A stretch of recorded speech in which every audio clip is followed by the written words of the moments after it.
देखो भाई आ जाओ देखो। हाँ देखो यहाँ कैसे, हाँ refraction of light are through a prism, मतलब प्रिज्म से प्रकाश के अपवर्तन कैसा होता है, ठीक है ना। पवर्तन होता है अपवर्तन, ठीक बा। हाँ देखो इसका अपवर्तन कैसे होगा, प्रकाश का अपवर्तन। तो पीछे पढ़ाए थे दूगो माध्यम, एगो सघन माध्यम और एगो विरल माध्यम का।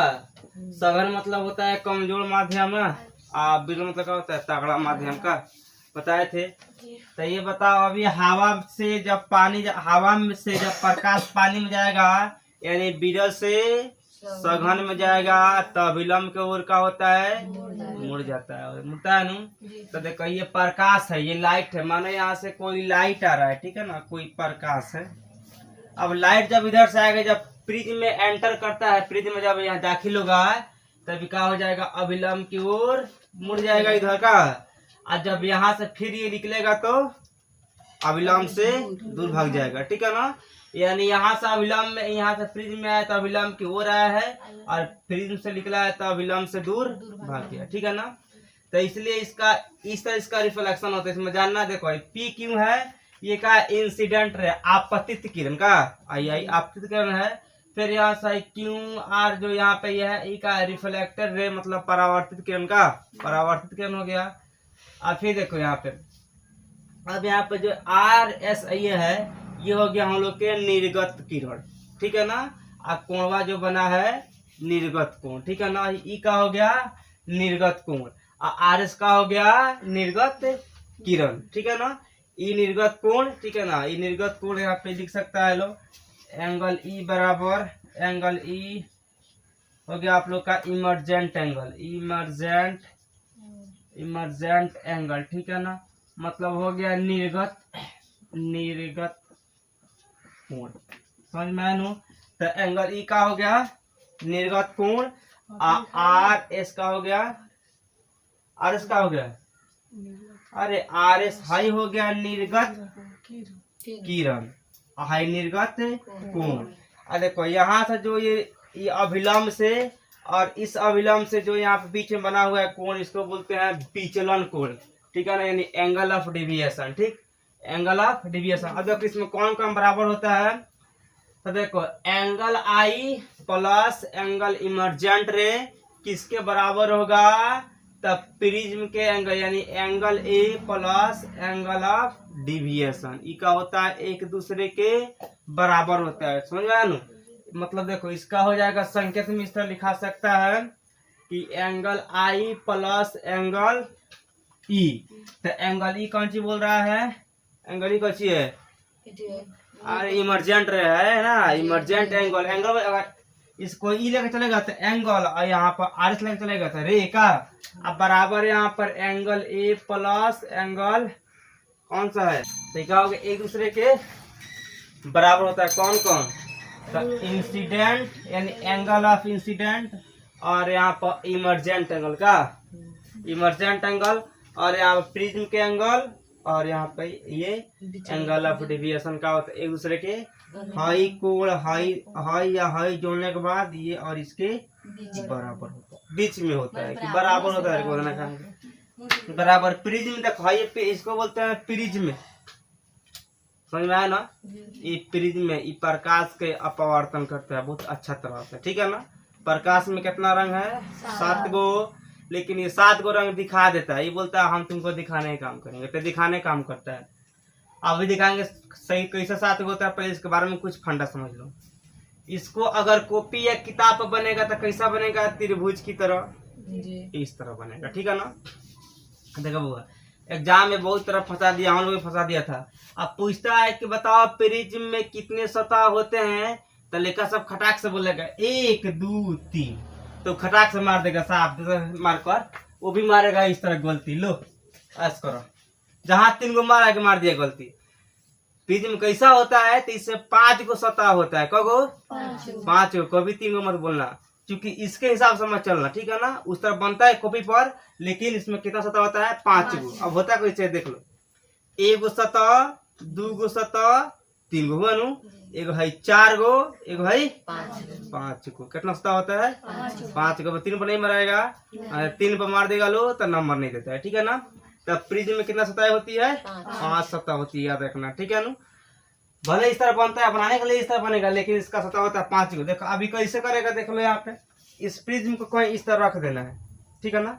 और नहीं भाग रहा है, इधर भाग रहा है, एक होने भागता, एक ऊपर भाग रहा है। तो इससे क्या होता है, इस तरह होता है प्रकाश के परावर्तन किससे? प्रिज्म से, ठीक है ना। कि जब भी जाएगा, ठीक है ना, देखो यहाँ पे इससे इस तरह से जाएगा तो भाग रहा है यहाँ, एक नीचे एक ऊपर एक यहाँ बने बनता, तो एगो नीचे निकल भागवा था नीचे, तो फिर मतलब बन जाता है, होता है रात के पूरा क्लियर दिखाई देता है। तो रात है नहीं, तो कौन बॉल है कि दिखा दे, समझ में आ गया। तो इस तरह होता है प्रिज्म से प्रकाश विरल माध्यम से इसमें सघन में घुसता है तो अभिलंब की ओर मुड़ जाता है, और जब इससे निकलता है तो अभिलंब से दूर भाग जाता है, ठीक है ना। यही होता है प्रकाश का परावर्तन प्रिज्म से। यहाँ है, ठीक है ना, समझ में आया। डिस्पर्सन ऑफ लाइट, ठीक। प्रकाश का और विक्षेपण किसे बोलते हैं? तो देखो प्रकाश का और विक्षेपण उसे बोलते हैं जब व्हाइट लाइट से, सूर्य का प्रकाश नहीं है, ये सूर्य के प्रकाश प्रिज्म के द्वारा 7 रंगों में विभक्त होने का यानी दिखाई देने का प्रक्रिया क्या बोलते हैं? प्रकाश का वर्ण विक्षेपण, ठीक है ना। अब देखो खाली ये प्रकाश को 7 रंगों में बांट देगा उसको बोलते हैं वर्ण विक्षेपण, ठीक है ना। हाँ, दिखा देगा उसको स्पेक्ट्रम बोलते हैं, इसके बाद बताएंगे, ठीक है ना। तो वर्ण विक्षेपण का काम करती है कि व्हाइट लाइट को क्या करता है? व्हाइट लाइट, WHITE, व्हाइट ना, TE करना, व्हाइट लाइट, WHIT, व्हाइट में क्या होता है? सफेद। सफेद प्रकाश जब भी प्रिज्म से गुजरेगा तो कितना रंगों में कहता है विभक्त? 7 रंगों में। 7 रंग कौन कौन सा है? बैजानी, हफीना, लाल ना, यानी violet, indigo, blue, green, yellow, orange, red का इंग्लिश में है शॉर्टकट है ROIGBIV। तो ये बेकार है, हिंदी याद करना, बैजानी, हफीना का, समझ में आया। आज प्रिज्म में व्हाइट लाइट को 7 रंगों में विभक्त करेगा, उसे क्या बोलते हैं? प्रकाश का वर्ण विक्षेपण। समझ में आया नु? प्रकाश का वर्ण विक्षेपण। तो क्या करेंगे, ये आप बता, ये कैसा लाइट है? व्हाइट है, इसमें 7 को थोड़ा ना है, नहीं है। अब देखो इसको क्या किया जाएगा, इस पर लगा दिया जाएगा, क्या है कि इसमें से थोड़ा सा प्रकाश निकलेगा, ठीक है। थोड़ा सा निकल रहा है प्रकाश, बहुत ही मिनिमम हो गया।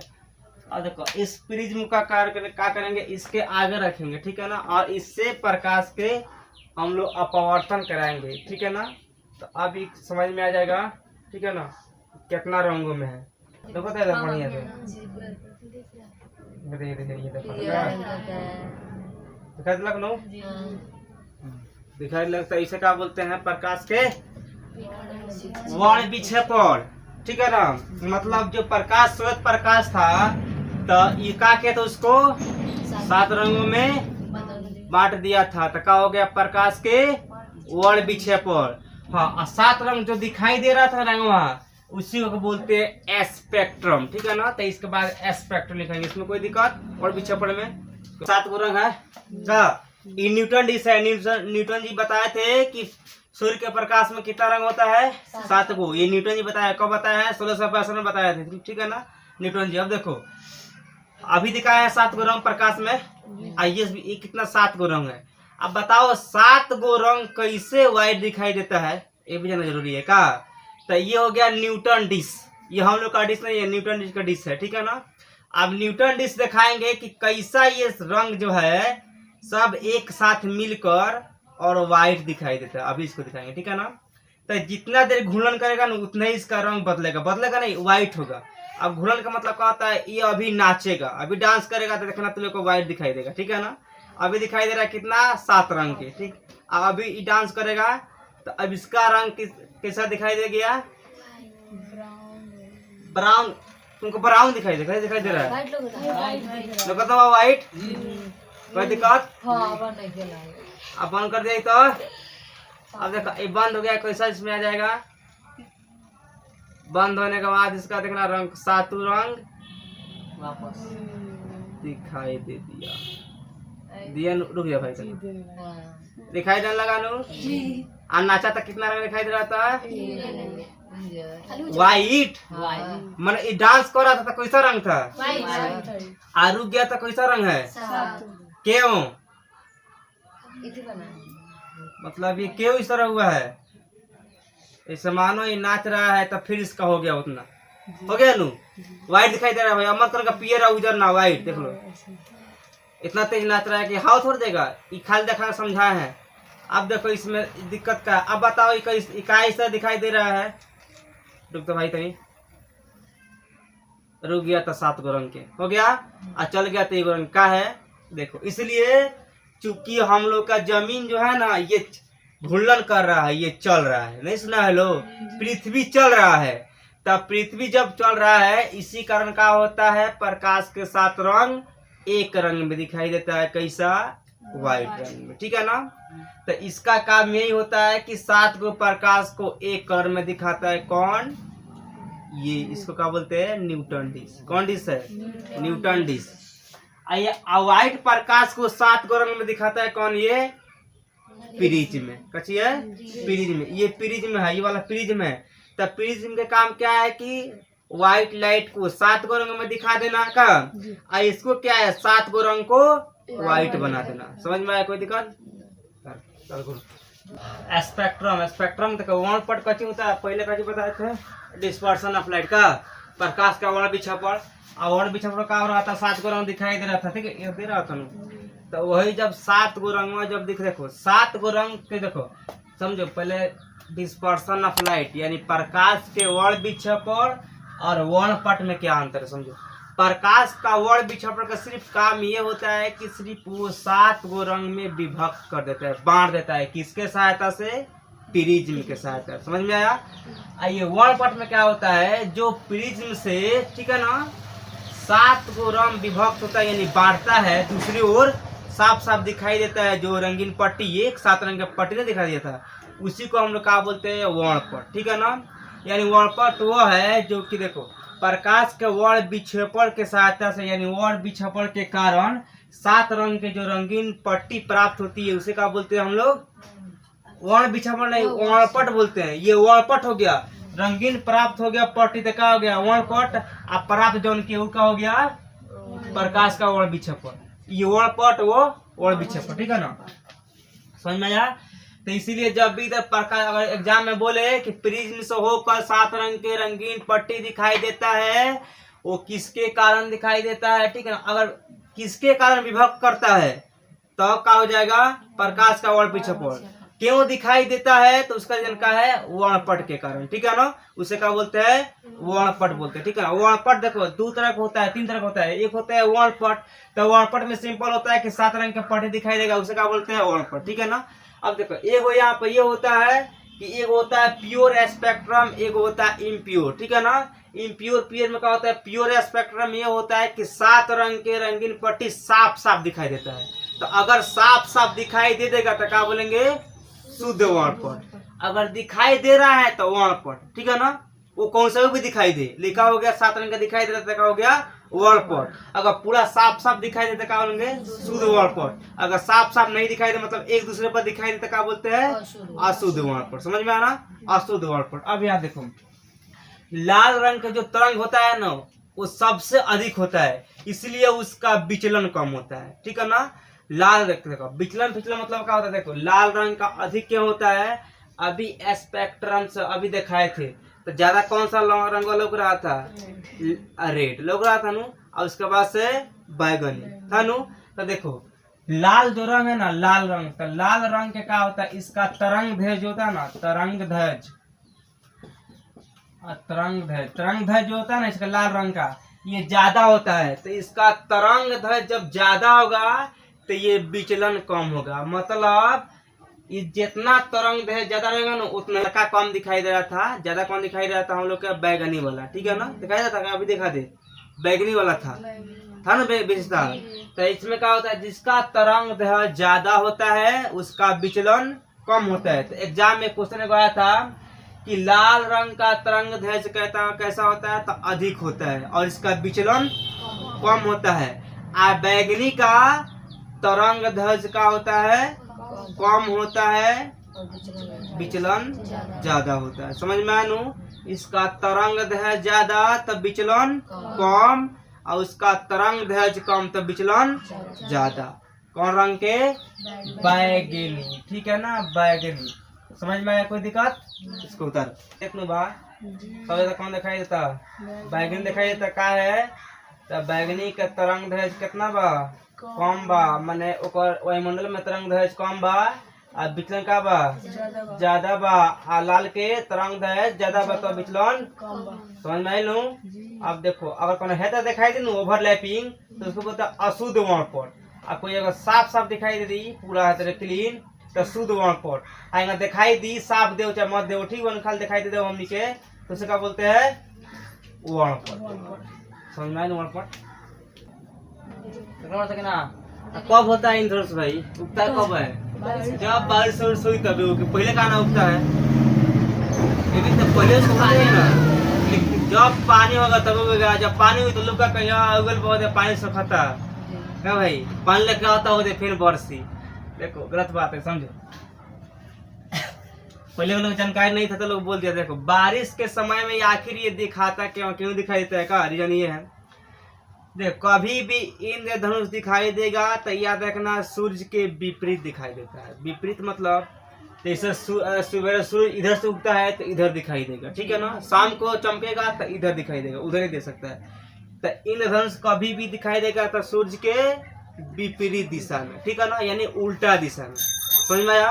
अब बनता कैसे है देखो। जैसे तुम लोग को मालूम है कि ये एक प्रिज्म है नु? वैसे जब बारिश होता है ना, आसमान में जब बारिश होता है, तब बारिश होने के दौरान जब बारिश छूटता है ना, तब बारिश के कुछ बूंद है जो कि ऊपर ही वायुमंडल में रह जाता है, ठीक है ना। तो वायुमंडल में जब रह जाता है तो वो बूंद क्या काम करता है? वो बूंद काम करता है प्रिज्म के काम, ठीक है ना।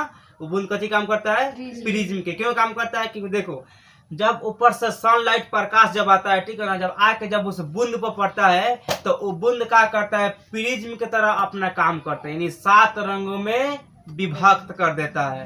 तो जब वो बूंद जब 7 रंग में विभक्त करता है तो आसमान में जाकर उसका जो फिगर बनता है ना, प्रतिबिंब जो बनता है, वो 7 रंगों के पट्टी दिखाई देता है, ठीक है ना। उसी को हम लोग इंद्रधनुष बोलते हैं। ऐसा नहीं कि इस तरह बन जाता है, वो जब बारिश के दौरान ही बनता है, बारिश के पहले कभी नहीं बन सकता। अभी बनेगा? नहीं बनेगा। जब बारिश होगा तब बनेगा, क्योंकि बारिश होता है तो क्या होता है? बारिश के वायुमंडल में सब बारिश नहीं गिरता है, कुछ बारिश के कण ऊपर आ जाता है, जिस पर जब प्रकाश पड़ता है, जब घाम में उगता है ना, प्रकाश जब पड़ता है, कैसे इस तरह इसको बताए थे कि इधर लाइट बार रहे थे तो इधर बन रहा था।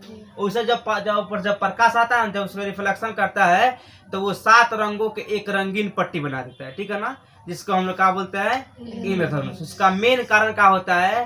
तब प्रकाश के परावर्तन और प्रकाश के अपवर्तन और आंतरिक परिवर्तन तथा विचलन के कारण। कहने का मतलब कि प्रकाश इस पर आ रहा था नु, कुछ प्रकाश भाग जा रहा था ऊपर, भाग जा रहा था, और कुछ प्रकाश यहाँ 7 रंग में विभक्त हो जा रहा था। तो जब यहाँ से कोई प्रकाश आया, ठीक है ना, इधर भाग गया इधर की ओर, तो क्या हो गया? अपवर्तन। जब यहाँ से नीचे परिवर्तन हो गया तो कितना? 7 रंग में विभक्त हो गया, ठीक है ना। इसलिए अगर एग्जाम में आए कि इंद्रधनुष क्यों बनता है तो उसका लिखना कि प्रकाश के अपवर्तन तथा आंतरिक परिवर्तन और विक्षेपण के सम्मिलित से, ठीक है ना, यानी मिल के जो घटना होता है उसे क्या बोलते हैं? इंद्रधनुष, ठीक है ना। आसमान में बनता है, चूंकि बारिश के दौरान जब बारिश छूटता है तो उसमें आसमान में वायुमंडल में कुछ बारिश के कण रह जाते हैं जो कि प्रिज्म के काम करते हैं। उससे जब प्रकाश रिफ्लेक्शन होता है ना, तो जाता है तो ऊपर आसमान में 7 रंग के एक रंगीन पट्टी बनता है, जिसको हम लोग बोलते हैं इंद्रधनुष। कोई दिक्कत? पट्टी बना रहा है रेनबो। तो रेनबो चाल तो बता दें क्या बनला। अब पंचोखा नहीं बोलेगा लोग, वो बोलना पंचोखा नहीं है, समझ गया लोग। बताइए तो जब बारिश होता है तो बारिश के बूंद जो आसमान में बच जाता है वायुमंडल में, वो कौन सी काम करता है? प्रिज्म के का। उसी से अपवर्तन तथा आंतरिक परिवर्तन होता है का, और विक्षेपण के से जो संयुक्त जो बनता है रंग 7 रंग के पट्टी, वो क्या होता है? रेनबो होता है। आसमान में बनता है, सूर्य के विपक्ष में बनता है। सूर्य इधर से तो बनेगा इधर, इधर होगा तो इधर बनेगा, ठीक है ना। कभी सूर्य की ओर नहीं बनता है, समझ गया लोग। अब देखो इसमें ये होता है रेनबो। देखो रेनबो अगर एग्जाम में आए तो उस फॉर्मूला डिफिनेशन को, अगर एक रेनबो का प्रकार कितना होता है या प्राइमरी खोज है या यहाँ पर सेकेंडरी, तो दो तरह का होता है रेनबो, ठीक है ना, एक प्राइमरी एक सेकेंडरी। आसमान में दो तरह का दिखाई देता है रेनबो, ठीक है ना। अब सिर्फ यहाँ पर कल्पना करना है, क्योंकि हमारे पास तो है नहीं कि हम बताएंगे, इसका फोटो मेरे पास नहीं। देखो अब क्या करना है इसमें, देखो सबसे पहले होता है कि दो तरह के, एक होता है जो रेनबो उगता है ना वो थोड़ा देर तक रहता है, समय तक, आएगा जल्दी उगता है जल्दी डूब जाता है, दो तरह का होता है, ठीक है रेनबो। तो एक जो होता है जिसका आंतरिक मतलब कि बाहरी किनारा पर अगर रेड रहेगा, लाल मतलब कि बाहरी किनारा जो लाल, और जो आंतरिक किनारा इसमें जो बैगनी रहेगा, यहाँ लाल यहाँ बैगनी, ठीक है ना, इसको हम लोग बोलते हैं कौन सा, प्राइमरी रेनबो, ठीक है ना। ये ज्यादा देर तक टिकता है, बहुत अच्छा दिखने में लगता है, ठीक। तो जिसका बाहरी किनारा पर लाल हो और आंतरिक किनारा पर बैगनी रंग के होगा, उसे हम लोग बोल देंगे कौन, प्राइमरी रेनबो, ठीक है ना। वो रेनबो की ख्वाहिश तो है कि बहुत मनमोहक होता है, मतलब कि बहुत अच्छा दिखता है, उसको देखने का मन करता है, ठीक है। और ये ज्यादा देर तक आसमान में रहता है, कौन सा, प्राइमरी रेनबो। अगर एग्जाम में आए कि कौन सा रेनबो ज्यादा देर तक आसमान में रहता है, तब प्राइमरी रहता है, ठीक है ना। या पूरी देख किसके किनारे पे मैंने ऊपरी भाग पर लाल होता है तो रेनबो, ठीक है, प्राइमरी का, ठीक है ना। आंतरिक ये होता है, द्वितीयक में ये होता है कि इसके बाहरी किनारे पर क्या होता है, बैगनी, और मतलब यहाँ बैगनी यहाँ लाल रहेगा, ठीक है ना। तो ये जल्दी उगता है जल्दी डूब जाता है, ठीक है ना, क्योंकि ये ज्यादा देर तक अपना परावर्तन अपवर्तन और विचलन नहीं कर पाता है, ठीक है ना। इसी कारण ये जल्दी उगता है जल्दी डूब जाता है, ठीक है ना। और ये मलिन होता है, मतलब कि पूरा साफ साफ दिखाई नहीं देता है, ठीक है ना, मतलब थोड़ा धुंधला दिखाई देगा और जल्दी ये डूब जाएगा, ठीक है ना। तो इसका क्या होता है, नीचे में कौन सा रंग रहेगा, लाल, और ऊपर में बैगनी।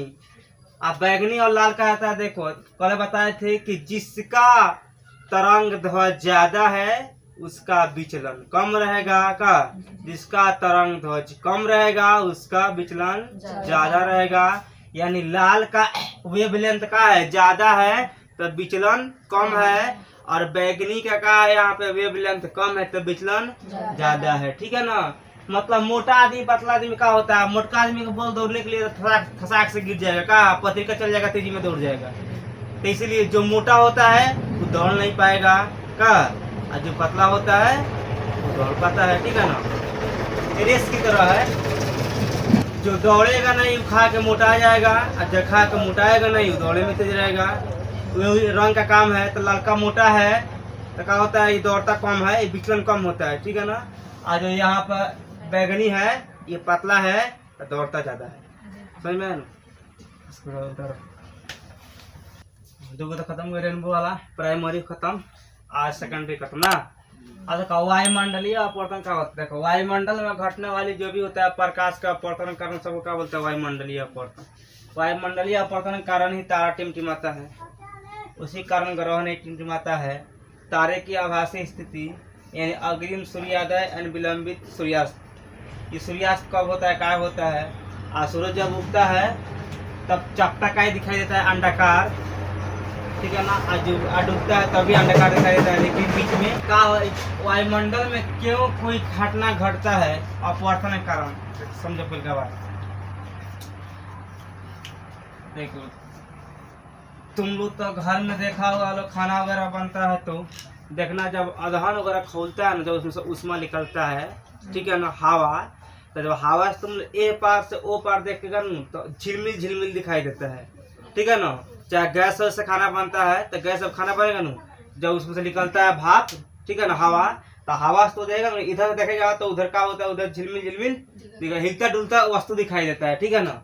उसी का बोलते हैं वायुमंडलीय अपवर्तन। मतलब उसमें गर्म हवा में क्या होता है, आदमी साफ साफ इधर से उधर नहीं देख पाता है, इसमें क्या होता है, वस्तु गर्म हवा हो या ज्यादा ठंडी हवा हो, ज्यादा ठंडी हवा में भी इंसान साफ साफ नहीं देख सकता है, वस्तु का होता है हिलते डुलते दिखाई देता है, ठीक है ना, जाकर देखना दिखाई देता है, ठीक है ना। या गर्म हवा में देखना तो नहीं देखता है, लू नहीं चलता है, लू हवा जब अधिक हवा गर्मी होता क्या होता है, 12 बजे खुनी लू चलता है झिलमिल झिलमिल, तो क्या होता है, वायुमंडलीय अपवर्तन कारण होता है, ठीक है ना। तो इसका मेन रीजन यही है कि जो वायु में है ना ऊपर आसमान में, तो वायु में क्या होता है, गर्म हवा भी है ठंडी हवा भी है, दोनों है। नीचा का होता है तो नीचा गर्म हवा है, ऊपर ठंडी हवा है, ठीक है ना। तो गर्म हवा का जो घनत्व होता है वो कम होता है, गर्म हवा जो होता है वो कम होता है, वो वजन में भी कम होता है, और ठंडी हवा होता है वो भारी होता है, ठीक है ना, उसका घनत्व ज्यादा होता है, ठीक। इसी कारण जब वायुमंडल ऊपर है तो ऊपर दोनों तरह की हवा है, ठीक है ना, ऊपर गर्म हवा भी है और ठंडा भी, मतलब ऊपर कथी ठंडा है, नीचे गर्म है, ठीक है ना। इसलिए क्या होता है वायुमंडल में कोई भी वस्तु हिलती डुलती दिखाई देता है, ठीक है ना। यही कारण है कि वायुमंडल में घटने वाले अपवर्तन क्या बोलते हैं, वायुमंडलीय अपवर्तन, ठीक है ना। यानी जब देखेगा लो जब हवा बेसी गर्म है तो हिलता डुलता दिखाई देगा का, या पानी है बर्फ, पानी बर्फ बन जा रहा है, ज्यादा ठंडी हो जा रहा है तभी साफ साफ दिखाई नहीं देता है। इसी को क्या बोलते हैं, वायुमंडलीय अपवर्तन। समझ में आया कोई दिक्कत इसमें? अब देखो है तारे क्यों टिमटिमाते हैं, तो तारे पृथ्वी से बहुत ऊपर है, ठीक है ना। तो जब तारे जब पृथ्वी से बहुत ऊपर है तो बताया है कि वायुमंडल में गर्म हवा भी है, ठंडा हवा भी है। तो यही जब यहाँ तो लोग इसका एक ये भी होता है कि जब गर्म हवा से इधर से उधर देखेंगे तो झिलमिल झिलमिल दिखाई देता है। यही कारण है कि आसमान में दोनों हवा गर्म ठंडा है जो कि हम लोग देखते हैं, तो ये क्या होता है, तारे टिमटिमाते नजर आते हैं, ठीक है ना। कभी ठंडा हवा मिलता है मिनिमम में तो साफ दिखता है, वही पर कभी गर्म या कभी ज्यादा ठंडा हवा हो जाता है तो क्या होता है, झिलमिलाने लगता है, ठीक है ना। तो तारों का टिमटिमाना इसका यही मेन मकसद होता है कि वायुमंडल में गर्म और ठंडा हवा है, इसी कारण क्या होता है तारे हम लोग के टिमटिमाते दिखाई देता है, ठीक है ना। अपवर्तन जो होता है ना आंख में, तो आंख में अपवर्तन होता है तो कभी ठंडा हवा का होगा मिनिमम में तो साफ दिखाई देगा, और कभी बीच में गर्म हवा आएगा तो क्या होता है, तो झिलमिल झिलमिल दिखाई देगा, ठीक है ना। क्योंकि किसी भी वस्तु का प्रतिबिंब कम बनता है जब उसका उस पर कोई प्रकाश पड़ के हम लोग आंखों में आता है तब उसका प्रतिबिंब दिखाई देता है, ठीक। ग्रह क्यों नहीं टिमटिमाते, देखो तो ग्रह क्या है, पृथ्वी से ग्रह बहुत नजदीक है, यानी है ना, तारे से बहुत नजदीक है, यानी पृथ्वी से बहुत नजदीक ग्रह है, इसलिए ग्रह नहीं टिमटिमाते हैं, ठीक है ना, ये नजदीक है। अब बताओ यहाँ से वहां तक के दूरी थोड़ी टिमटिमाना दिखाई देगा, नहीं देखा, जितना ही जो दूर रहेगा उतना ही हिलता जुलता दिखाई देगा। तो ये पृथ्वी से क्या है, ये बहुत नजदीक है, नजदीक होने कारण क्या है, ये ग्रह नहीं टिमटिमाते दिखाई देते हैं। और इससे जो है ना तारे से बहुत बड़ा ये है ग्रह, ठीक है ना, तारे से बड़ा होता है ग्रह, तब बड़ा होने के कारण भी और नजदीक होने के कारण भी क्या होता है, हम लोग का टिमटिमाते नहीं दिखाई देता है, इसलिए ग्रह नहीं टिमटिमाते हैं और तारे टिमटिमाते हैं। मतलब तारा दूर है इसलिए टिमटिमाता है, ये नजदीक है, और तारा छोटा है ग्रह बड़ा है। समझ में आया यहाँ तक? अब देखो तारों की आभासी स्थिति देखो बबुआ, कभी कभी क्या होता है, हम लोग रहते हैं यहाँ, तारा है यहाँ दिखाई देता है यहाँ, इसका ठीक है ना, इसका आभासी स्थिति का मेन देखो क्या है, नीचा जितना भी हवा है ना, नीचा ये सारा गर्म हवा है, ठीक है ना, और ऊपर जितना भी हवा है ठंडी हवा है, ठीक है ना, नीचा गर्म है ऊपर ठंडा है। तब गर्म हवा में प्रकाश तेज चलता है और ठंडी हवा में प्रकाश तेज नहीं चलता है। जैसे पीछे बताए हुए थे स्लेब वाला से, जैसे मानो ये क्या हो गया विरल माध्यम, ये क्या हो गया सघन माध्यम। तो बताए थे जब विरल माध्यम से सघन माध्यम के ओर जाता है तो क्या होता है, अभिलंब की ओर मुड़ जाता है, मुड़ता है ना, अभिलंब की ओर मुड़ जाता है तो निकलता है ना। तो उस तरह यहाँ होता है, जब यहाँ से जब कोई जाता, जब यहाँ से हम लोग देखते हैं इसका, जब हम लोग के आंखों में आता है यहाँ से प्रकाश, ठीक है ना, तो यहाँ से प्रकाश हम लोग के आंखों में आ गया। अभी इधर का है, नीचे का है, हम लोग के सघन, नीचे विरल है ना और ऊपर सघन है। तो जैसे जैसे इधर ऊपर जाएगा ना वैसे ये अभिलंब की ओर मुड़ता जाएगा, ठीक है ना, इस तरह आता जाएगा, समझ में नू। इसीलिए क्या होता है हम लोग के, तो यहाँ पे ये होता है तारों की आभासी स्थिति दिखाई देता है, यानी तारा रहेगा यहाँ पे तो दिखाई देगा यहाँ पे, सारा कथी है वायुमंडलीय अपवर्तन के कारण है, क्योंकि ऊपर होता है ठंडी हवा, नीचा होता है गर्म हवा। तो गर्म हवा में प्रकाश तेज में जाता है, ठंडी हवा में प्रकाश तेज नहीं चलता है, तो इसे जाएगा तो वो अभिलंब की ओर मुड़ता जाएगा। इसीलिए क्या होता है हम लोग तारों के आभासी स्थिति दिखाई देता है, समझ में आया नू। नीचा कौन सा हवा है, गर्म की ठंडा, गर्म, ऊपर ठंडा। तो नीचे से तेजी में चल जाता है प्रकाश, लेकिन ऊपर जाए में उसको थोड़ा दिक्कत होता है, इसलिए अभिलंब की ओर मुड़ते जाता है, समझ में गया। अब देखो अग्रिम सूर्योदय एवं विलंबित सूर्यास्त, देखो ये कहने का इसका मतलब यह है कि देखना सूरज जब उगता है तो लाल दिखाई देता है और जब डूबता है तो लाल दिखाई देता है। बीच में दिखाई नहीं देता है। तो देखो जैसे मानो सूरज, इसलिए हम लोग, और एक बात ये समझ लो कि सूरज तो है उगने से 2 मिनट पहले दिखाई देता है और डूबने के 2 मिनट बाद तक दिखाई देता है, ठीक है ना। यानी दिन भर में 4 मिनट लगभग आभासी स्थिति होता है, मतलब 4 मिनट बढ़ जाता है हम लोग का, ठीक है, पढ़ रहे। अब क्या देखा, इसे देखो जैसे मानो हम लोग का ये हम लोग का आसमान हो गया, तो आसमान में जैसे ही सूर्य निकलते से नीचे रहेगा, मानो यहाँ है तो यहाँ इसका फोकस आ रहा है, तो यहाँ फोकस आएगा ना, तो ये देखो इसको निकलने से 2 मिनट पहले यहाँ पे इसका फोकस चले जाता है, जो कि लाल तो आता है, ठीक है ना। सुबह लाल दिखाई देता है ना, लाल इसलिए भी दिखाई देता है क्योंकि सुबह सुबह वायुमंडल में बहुत सारे कण बिखरे होते हैं, का नहीं देखता, जब ओस का समय में क्या होता है, बहुत सारा चीज दिखाई देता है, साफ सामने दिखाई देता है। तो उस तरह आसमान में बहुत सारे कण बिखरे होते हैं, ठीक है ना। और जब बिखरे होते हैं तो उस पर जब पड़ता है ना, तो ये क्या होता है, ये लाल प्रतीत होता है, ठीक है ना। तो ये मानो यहाँ जैसे यहाँ पे ये है, तो यहाँ पे ये लाल हुआ, तो इससे हम लोग के आके इसका क्या होता है, प्रतिबिंब का आंखों में बनता है, ऐसा आता है ना। तो ये उगने से मतलब इसको यहाँ आने से पहले इसका प्रकाश यहाँ चले जाता है, जिसके कारण क्या होता है हम लोग के दिखाई देता है। इसलिए सूर्य उगने से 2 मिनट पहले और उगने के 2 मिनट बाद तक दिखाई देता है। और जब उगेगा सूरज तो लाल दिखाई देगा और डूबेगा तो लाल दिखाई देगा, ठीक है ना। इसलिए लाल दिखाई देता है क्योंकि डूबने के वक्त भी बहुत सारे कण होते हैं, पार्टिकल, जो कि आसमान में बिखर जाते हैं, ठीक है ना। और उगने से पहले भी होते हैं जो कि बिखर जाते हैं, नहीं देखता है। जब शाम होता है अंधार होने लगा तो क्या होता है, उसमें पार्टिकल जो होता है ना, कण, वो कण सारे एक दूसरे से मतलब के लगते हैं जकड़ने, ठीक है ना। इसलिए क्या होता है, प्रकाश हम लोग के उस समय लाल प्रतीत होता है, ठीक है ना। उगने समय भी लाल और डूबते समय भी लाल। ये सारा किसके कारण होता है, तो वायुमंडलीय अपवर्तन के कारण। समझ में आया नू। वायुमंडल में 2 तरह के हवा है, कौन कौन, गरम ठंडा, ठीक। ये समझ में आ गया। अग्रिम वाला क्या दिखाई देता है, समझ में आया। अब देखो सूर्योदय एवं सूर्यास्त के समय सूर्य अंडाकार प्रतीत होता है। हाँ, यही बतिया तो अभी 10 पता है, यानी अंडाकार। देखना जब सूरज उगता है ना, देखो सूरज जब उगता है तो सूरज बहुत दूर होता है हम लोग से, तो बताओ इस तरह इसको हम देखेंगे तो गोल दिखाई दे रहा है, अंडाकार दिखाई देता है, अंडाकार नहीं दिखाई दे रहा है, इस तरह गोल थोड़ा दिखाई दे रहा है, ये अंडाकार दिखाई दे रहा है। और जैसे जैसे इस तरह ऊपर आते जाएगा, जैसे इस तरह ऊपर ऊपर आएगा, तो इसे हम लोग साफ मेन मूड़ी पर आएगा तो गोल दिखाई देगा, ठीक है ना।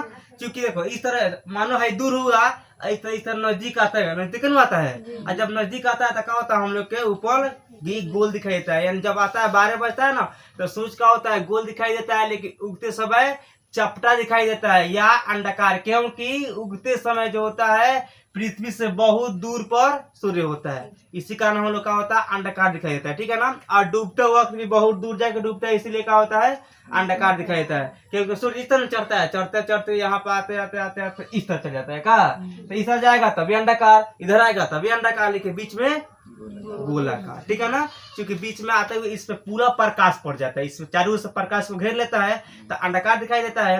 अब जैसे देखो, जैसे मान यहाँ पे है तो प्रकाश इस तरह से पड़ेगा, इस तरह पड़ेगा प्रकाश को, देखो इससे पड़ रहा है, जैसे इस तरह आएगा पूरा अपना प्रकाश हो जाएगा, तो पूरा प्रकाश होगा तो क्या दिखाई देगा, तब ये गोल दिखाई देगा, ठीक है ना। और डूबते वक्त खाली इस पर एक और प्रकाश पड़ता है, इसलिए चपटा दिखाई देता है, ठीक है ना। किसी वस्तु पर एक और चपटा प्रकाश पड़ेगा तो चपटा दिखाई देगा, और चारों ओर पड़ेगा तो गोल दिखाई देगा, का तो यही कारण होता है, ठीक है ना। इसीलिए क्या होता है, दोपहर में हम लोग के गोल दिखाई देता है और उगते और डूबते समय चपटा दिखाई देता है, या अंडाकार दिखाई देता है। समझ में आ गया। वायुमंडल में अपवर्तन क्या होता है, तो गर्म ठंडा हवा है, इसी कारण, ठीक है ना। इसको समझना है तो जाकर देख सकते, गर्म हवा के उधर देखना तो जो सामान है हिलती डुलती दिखाई देती है, का दिखाई देता है। तारे क्यों टिमटिमाते हैं, क्योंकि तारे पृथ्वी से बहुत दूर है, का इसलिए टिमटिमाते हैं, चूंकि वहाँ अपवर्तन होता है, यानी गर्म ठंडा हवा जब मिलता है तो हम लोग का आंखों में जो एक बराबर रिफ्लेक्शन नहीं हो पाता है, इसलिए क्या होता है, टिमटिमाता है। ग्रह क्यों नहीं टिमटिमाता है, क्योंकि ग्रह का पृथ्वी से बहुत नजदीक है, बहुत बड़ा है, इसलिए यह नहीं टिमटिमाता है, ठीक है ना। ये हम लोग को टिमटिमाते हुए दिखाई नहीं देता है, किसके, क्योंकि जो प्रकाश आता है हम लोग आंखों में, इसका लगातार प्रकाश आता है और लगातार चल जाता है, ठीक है। तारे के आवासीय स्थिति क्या होता है, क्योंकि देखो यहाँ इधर क्या है, हम लोग के नीचे गर्म हवा है, तो गर्म हवा पर तेज पर प्रकाश जाता है, लेकिन जहाँ ठंडी में जाता है उधर का फ्लेम की ओर मुड़ जाता है, इसलिए हम लोग क्या होता है, ये तारे की आवासीय स्थिति दिखाई देता है, मतलब कि इसका रियल स्थिति यहाँ दिखाई देगा यहाँ पे, ठीक है ना। ये वायुमंडलीय अपवर्तन के कारण, ठीक।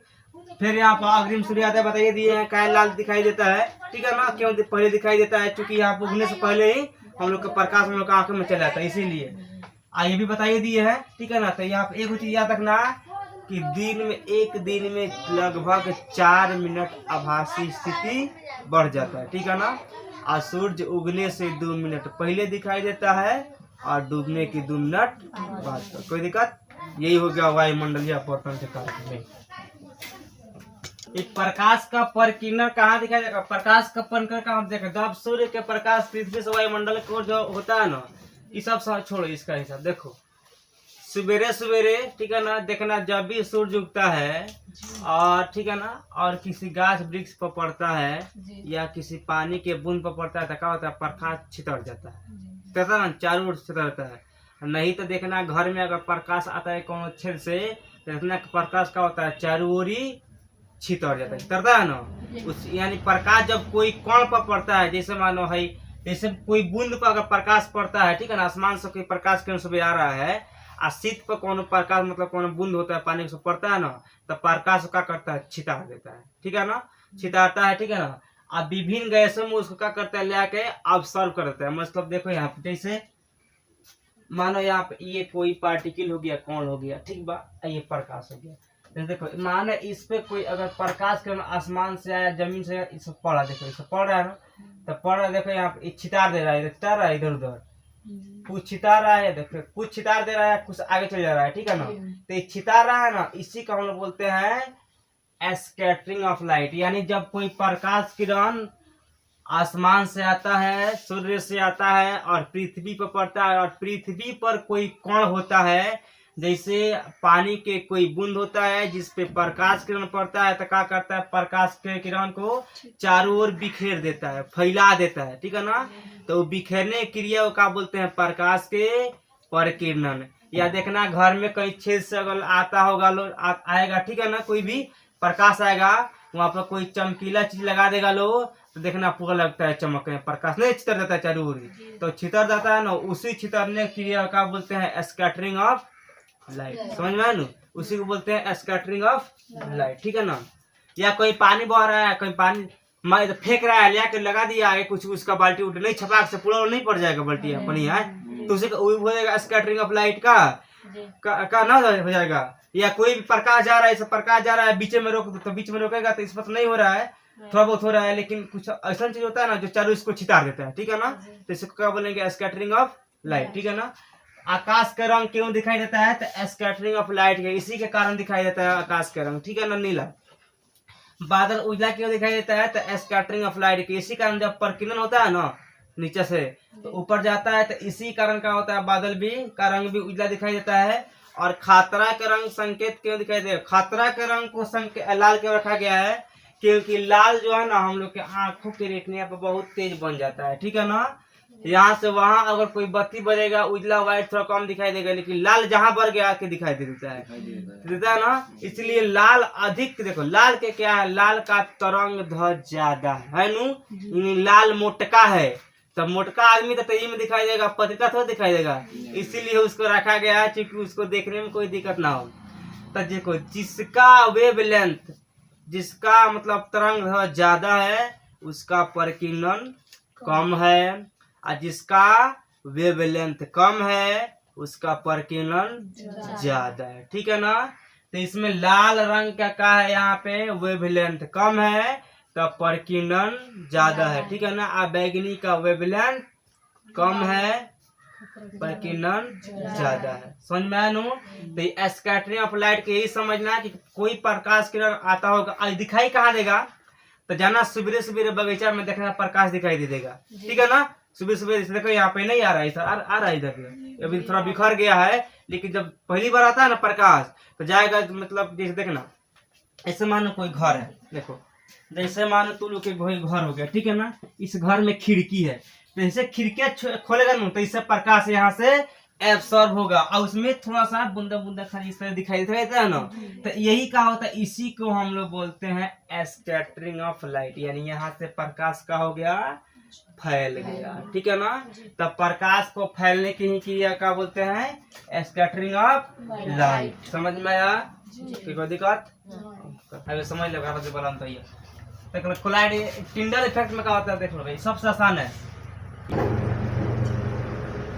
हाँ देखो सवेरे सवेरे जाना पड़ेगा बगीचा तो टिंडल इफेक्ट क्या होता है देखना सवेरे सवेरे बगीचा में जाएगा लोग तब प्रकाश का होता है प्रकाश के कौन हम लोग को दिखाई देता है यानी जैसे जैसे हम लोग का मतलब बगीचा में प्रकाश आता है ना वैसे उसका कौन दिखाई देता है ना जी। मतलब नहीं आता है कौन जैसे देखो सुबह सुबह अगर मानो सूरज उग रहा है आप किसी बगीचा में जाने के बाद क्या होता है पर सुबह से पार्टिकल होता है क्या वायुमंडल में बहुत सारा कौन होता है कोलाइड कौन होता है इसी कारण क्या होता है प्रकाश जब बगीचा में आता है ना तो अलग अलग पार्टों में बिखर जाता है ठीक है ना जैसे कि कुछ मानो इस तरह बिखर बिखर के मतलब प्रकाश हम लोग को सुबह दिखाई दे देता है ठीक है ना इस समय प्रकाश दिखाई नहीं देगा क्योंकि चारों ओर फैल चुका है लेकिन सुबह सुबह प्रकाश नहीं फैलता है तो आने के बाद क्या होता है देखना बगीचा में जाने बगीचा का कोई पानी चमकता रहता है ना चमकता है उसके से ठीक है ना उसी का बोलते हैं टिंडल प्रवाह यानी जब प्रकाश बगीचा में पड़ता है या कोई ऐसा जगह पड़ता है जहाँ पे हम लोग को प्रकाश दिखाई दे अब प्रकाश कैसे दिखाई दे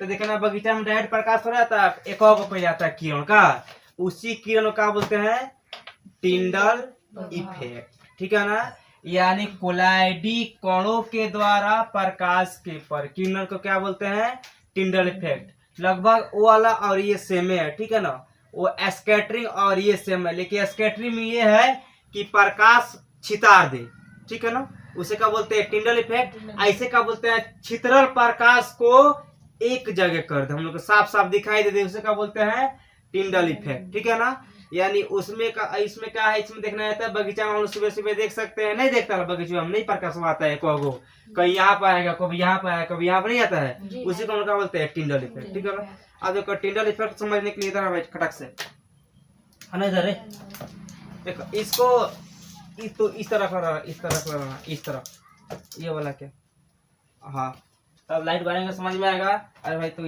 यहाँ इस तरह इसके सामने यहाँ पे इस तरह ठीक है ना तो देखो इधर जब लाइट बढ़ाएगा तो हाई तो नीचे कर है तो वहाँ देख रहे हैं इस मतलब इसमें से डायरेक्ट लाइन पास हो जा रहा है इसमें कौन बहुत कम है कौन है इसमें सब बात नहीं कौन है लेकिन बहुत कम है नहीं दिखाई दे रहा है इसमें कोई टिंडल इफेक्ट प्रभाव नहीं हो रहा है छोड़ तो इससे मान इस तरह करेंगे तो नहीं दिखाई देगा क्योंकि इस पर प्रकाश बहुत तेज पास हो जा रहा है इसमें कोई दिक्कत नहीं हो रहा है ठीक है ना नहीं नू अब देखो इसमें अभी दिखाएंगे इसका टिंडल प्रभाव का कैसा इफेक्ट पड़ता है इसमें पार्टिकल है ऐसा बात नहीं पार्टिकल इसमें नहीं है लेकिन इसमें बहुत छोटे छोटे पार्टिकल है जिसके कारण से हम लोग का प्रकाश इधर से उधर जा रहा है ठीक है ना पानी में तो नहीं दिखाई दे रहा है अभी देखो अभी पानी में दिखाई देगा ठीक है तो बढ़ सकता है देखो इसका क्या इसमें मिला देना अगर दूध होगा तो दूध मिला देना मेरे पास दूध नहीं है तब इसको मिला दिए ठीक है ना अब देखो इसमें अधिक पार्टिकल हो गया भाई हो गया नु इसमें बहुत ज्यादा पार्टिकल हो गया ठीक अब देखो ये क्या होगा इसका स्टाइल देखो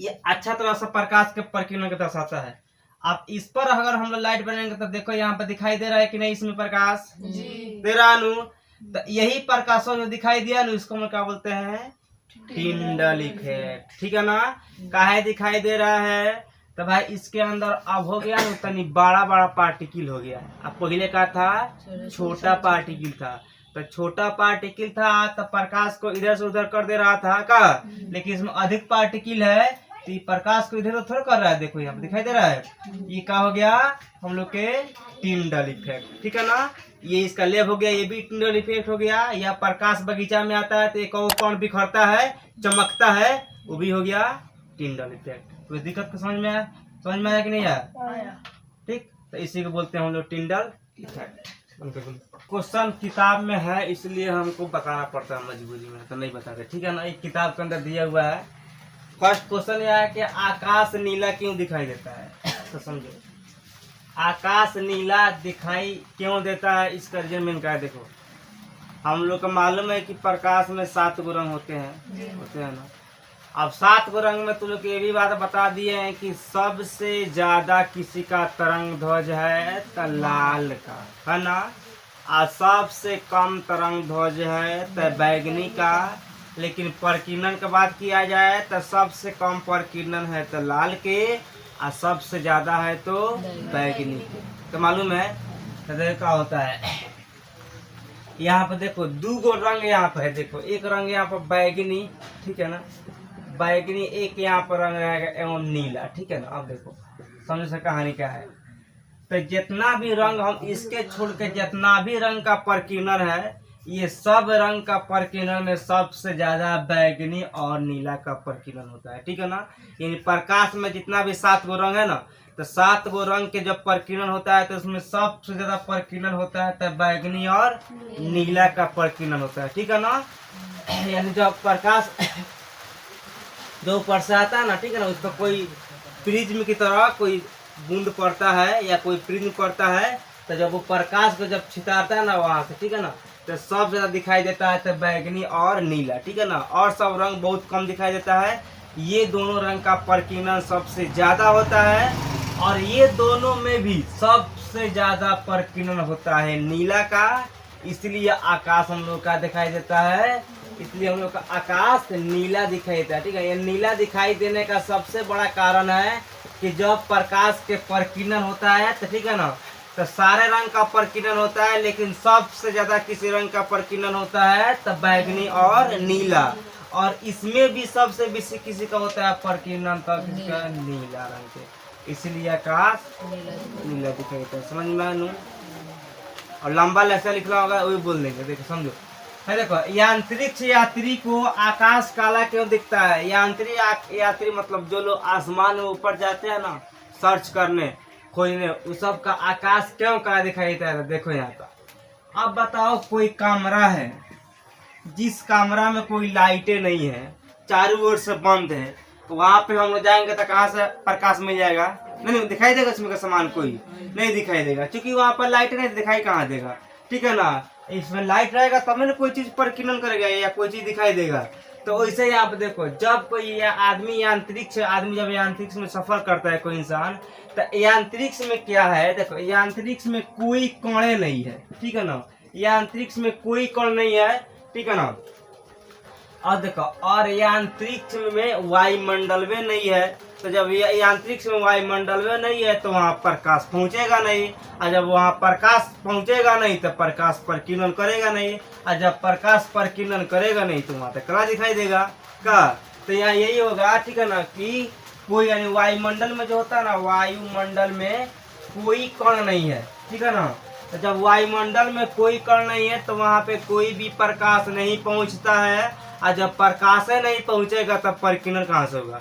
इसीलिए वहां पर कोई प्रकीर्णन नहीं होता है। इसलिए क्या होता है, अंतरिक्ष यात्रियों को आकाश काला दिखता है। जैसे अंधेरी कोठरी में कोई बल्ब मत मारो, उसमें घुस जाओ तो क्या होगा, काला दिखाई देगा, जोर से दिखाई देगा, तो काला दिखाई देता है। क्योंकि वो घर में कोई वायुमंडल भी नहीं है, वहां पर कोई प्रकाश भी नहीं जा रहा है, तो वो काला ही दिखाई देगा। इसलिए याद करना कि वायुमंडल में कोई कण नहीं है, ठीक है ना। वहाँ यांत्रिक वायुमंडल में नहीं है, और जब वायुमंडल है तो उसमें कोई कण नहीं है, और जब कोई कण नहीं है तो प्रकाश का प्रकीर्णन होगा नहीं, और जब प्रकाश का प्रकीर्णन होगा नहीं तो वहाँ पे प्रकाश दिखाई देगा नहीं। इसीलिए वहाँ पे अंतरिक्ष यात्री में क्या होता है, आकाश दिखता है। समझ में कौन दिक्कत। हाँ देखो वायुमंडल भी वहाँ पे नहीं है, आप समझ। ये देखो बादल का रंग सफेद क्यों दिखाई देता है, आप समझो। बादल के रंग सफेद, तो बादल क्या है, देखो बादल क्या है, देखो बादल एक, देखो यहाँ पर पानी का बूंद ही है। बादल क्या है, पानी का बूंद है, ठीक है ना। ये बादल एक तरह का पानी का बूंद है। अब ये सफेद क्यों दिखाई देता है, देखो तो देख समझो यहाँ पर, जैसे मानो यहाँ पर ये जो बादल जो है ना आकाश में, ठीक है ना, जब बारिश होता है, ठीक है, तो जब बारिश होने के बाद कुछ कण आकाश में बच जाते हैं, इस पे प्रकाश पड़ता है, तो ये क्या होता है, सारी रंगों को प्रकीर्णन कर देता है। लेकिन लगभग जितना सारा 7 गो रंग है ना, ये 7 रंगों का प्रकीर्णन करता है, ठीक है ना। और जब ये 7 रंग का प्रकीर्णन करता है तब क्या होता है, ये 7 रंग एक में मिल जाता है, और जब 7 रंग एक में मिलता है तो उसमें से सफेद प्रकाश निकलता है। जैसे बताया तो ना, उल्ला के नचाया घिरने आवाज, उसमें 7 गो रंग था, तो एगो सफेद निकल रहा था। तो इस तरह जब 7 रंग का प्रकीर्णन जब एक समान होता है ना, एक समान, तो वो क्या होता है, व्हाइट में बदल जाता है, यानी सफेद में बदल जाता है, ठीक है ना। वही सफेद में बदलने के क्रिया के कारण क्या होता है, हम लोग के बादल सफेद दिखाई देता है, ठीक है ना। यानी बादल क्या है, पानी का बूंद है, ठीक है ना। और सभी को समान प्रकीर्णन के साथ, समान प्रकीर्णन से देखो परकिरणन के कारण क्या होता है, बादल सफेद दिखाई देता है। समझ में आ गया? यानी सब समान परकिरण होता है तो समान परकिरण होता है तो मालूम है कि वो व्हाइट में चेंज हो जाता है, ठीक है ना, उसे दिखाई देता है। समझ में आया? अब देखो सूर्योदय एवं सूर्यास्त के समय सूर्य रक्तताप क्यों दिखाई देता है, मतलब कहने का मतलब इसका ये है कि जब भी सूरज उगता है और जब भी सूरज डूबता है तो लाल क्यों दिखाई देता है का। तो देखो यहाँ तो ये तो बात मालूम है कि सबसे ज्यादा किसका तरंग ध्वज, तो लाल के सबसे कम विचलन लाल के सबसे ज्यादा और सबसे कम तरंग ध्वज बैगनी के और सबसे ज्यादा विचलन बैगनी के। उसमें देखो तरंग ध्वज कम है, विचलन ज्यादा है का, यानी चमकीला ज्यादा है। अब देखो यहाँ पर इसमें क्या होता है, सूर्योदय के समय का देखो, सूर्योदय के समय जब सूर्य उगता है, ठीक है ना, तो सबसे कम किसका प्रकीर्णन होता है, तो लाल रंग का, ठीक है ना, और लाल रंग का होता है। और यहाँ पे सबसे बड़ा प्रॉब्लम ये है कि जो होता है वायुमंडल से यानी पृथ्वी से वो बहुत दूर होता है सूरज, तो बहुत दूर होने के बाद भी इसका एक रीजन, और उधर का रीजन ये है कि सबसे प्रकीर्णन का रंग होता है लाल, इसीलिए सबसे कम प्रकीर्णन लाल होने के कारण सूर्य जब उगता हुआ कैसा दिखाई देता है, लाल दिखाई देता है, ठीक है ना।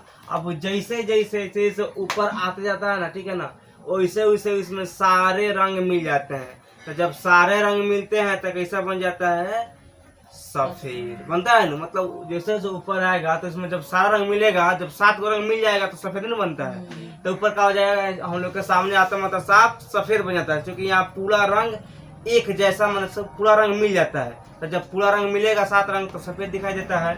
आज जैसे सूरज ढलता है वैसे वैसे कुछ रंग है जो कि अपना विचलन प्रकीर्णन कम कर देता है, तो कम करते करते करते करते लास्ट में बच जाता है लाल रंग। तो डूबते हुए सूरज कैसा दिखाई देता है, लाल। तो ये क्या होता है, मेन इसका काम है प्रकीर्णन के, ठीक है ना, प्रकीर्णन के कारण ही प्रकीर्णन ठीक है ना, और ठीक है प्रकीर्णन के कारण क्या होता है, हम लोग के सूरज लाल दिखाई देता है उगते और डूबते हुआ, ठीक है ना। और उगते और डूबते हुआ क्या होता है, वायुमंडल से बहुत दूर चल जाता है सूर्य, ठीक है ना, जाता है ना, और बहुत दूर दिखाई देता होगा। जैसे जैसे ऊपर आएगा वैसे वैसे लगता है नजदीक आ गया। तो ये भी एक कारण होता है, समझ में आया। अब देखो खतरा का संकेत लाल क्यों होता है, उजला क्या नहीं होता है, तो ये भी प्रकीर्णन के ही कारण है। देखो ये भी है मेन कारण प्रकीर्णन ही है। देखो खतरा का रंग क्यों दिखाई देता है लाल, देखो इसका तो सबसे बड़ा प्रॉब्लम ये है खतरा के रंग में, क्योंकि सबसे कम प्रकीर्णन किसका है, लाल का। तो जिसका सबसे कम प्रकीर्णन है उसको देखने में आसानी होता है। तो इसका तो मेन रीजन ये है कि जिस रंग का सबसे कम प्रकीर्णन होता है वो तेजी में दिखाई देता है, फर्स्ट बात। और दूसरा बात यह है कि लाल का एक ये भी विशेषता है कि लाल को दूर तक देखने में आसानी होता है, यानी लाल बत्ती बरेगा तो उसको आंख बहुत जल्दी देख सकता है, ठीक है ना। वही व्हाइट पीला बरेगा तो थोड़ा दिक्कत होगा। तो इसीलिए आंख को तेजी में देखने में सहायता कौन रंग करता है, लाल करता है, इसका फर्स्ट रीजन। और दूसरा रीजन ये है कि लाल रंग का प्रकीर्णन कम है, इसीलिए वो हम लोग के आंखों में बहुत जल्दी दिखाई देता है। यही कारण है कि हम लोग खतरा के रंग को लाल कहते हैं। लाल का है खतरा का रंग, ठीक है ना, समझ में आया नु।